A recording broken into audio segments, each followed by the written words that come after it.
There's no better feeling. The sun is shining, the birds are singing, and you've just arrived on site for a well-earned rest.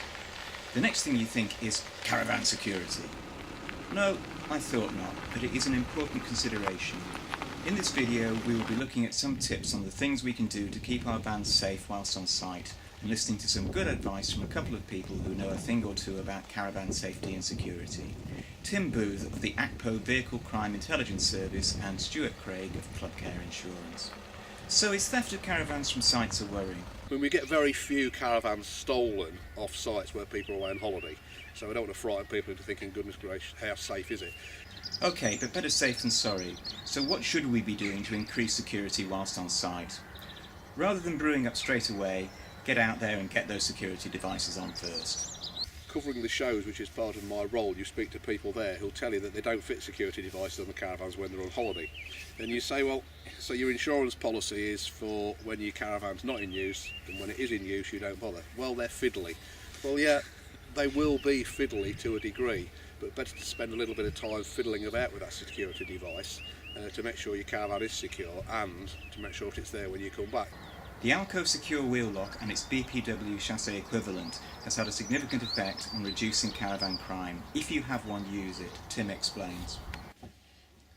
Okay, we've got the Alco Secure unit here. Next to it is the Sol Secure logo. That's the logo you need to look for if you're looking at buying security products and say on the website to check that the product is currently tested. The Alco Secure is this red piece of metal that's fitting into the wheel, and it's important how that piece of metal does fit in, and you can see there's actually a number 2 on this particular unit. That means that it fits this particular wheel. There are a large number now of these red units, and they're all designed specifically to fit the wheel profile.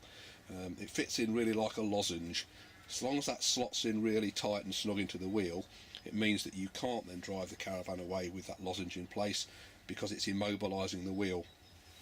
This particular instance, you can see there's a motor mover in front of the wheel as well, so that's there, and that can help you to line the wheel up, because it is crucial that you actually line the wheel up so you can fasten through to the receiver that's on the back behind the wheel.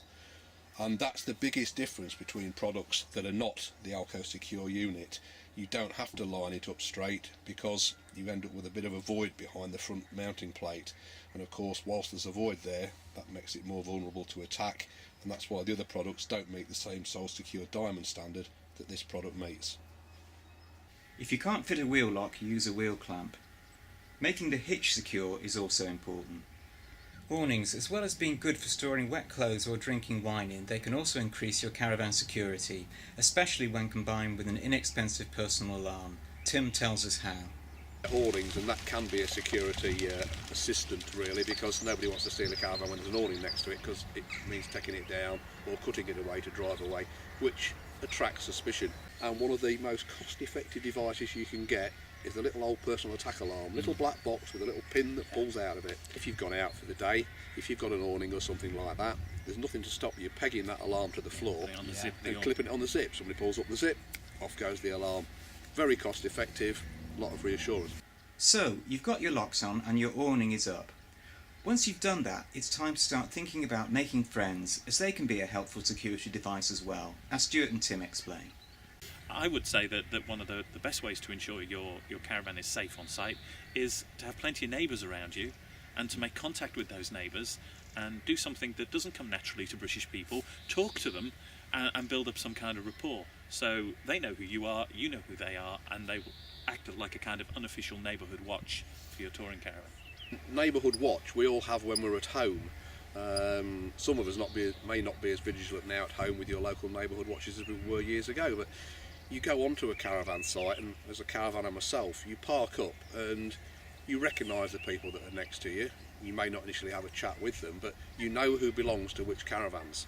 If you see somebody different around that caravan, most people I know will have a walk round. They may not speak to the person, they'll have a walk round, they'll probably kick the tyres, check the water bottle, all those maintenance things that we normally do. And the psychology attached to that is they're telling this person that they've seen them, and most opportunists then will think, well, I've been seen now, I'll move away. Of course, the would-be thief can be just as interested in what's inside the van as the van itself, especially when you're on holiday, so think about protecting your valuables as well. Marking items with your postcode is a good idea, and don't just restrict it to things inside the van. Electric hookup cables, water and wastewater carriers are all expensive items to replace if they get stolen. Our criminally minded friends have seen this as an opportunity now. They know that people that go away in a caravan now, they may go to a site where there's Wi-Fi. Well, if there's Wi-Fi there, there's a likelihood there'll be laptops. So into a caravan, you've got laptops, you've got cameras. They are all saleable. And the problem we have is, if we were to execute a warrant at a premises and we find 6 or 7 laptops, how do we prove that they were somebody else's? The most cost-effective way to do that is still to use your postcode, because your postcode will always get back to you. If you move house, the people who buy your house almost certainly will know where you've moved on to. We can still catch up with you.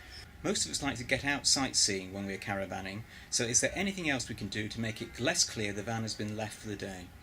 The caravan thief is unlikely to be pitched next to you.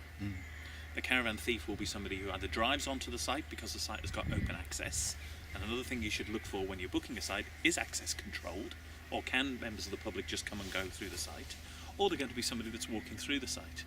And as Tim said, the first thing they look for, as you can see in caravans here, is there a car next to it? If there's no car next to it, chances are that caravan is unoccupied. If you have valuables in your caravan, they should be out of sight. There's various schools of thought, you should put the blinds down, you should not put the blinds down. If the blinds are down on a caravan like some of them are here, well, what have people left inside? Some opportunists might think, well, they're away for a while, so if we go inside and have a look round, we know they're not coming back. If you can see through the windows there's nothing there, you know there's nothing to steal, so you'll move on to another one. So, there is no general rule for that. So, for a truly happy holiday, following this straightforward advice is a good plan. That way, you will finish your holiday with everything that you had at the start. Happy caravanning.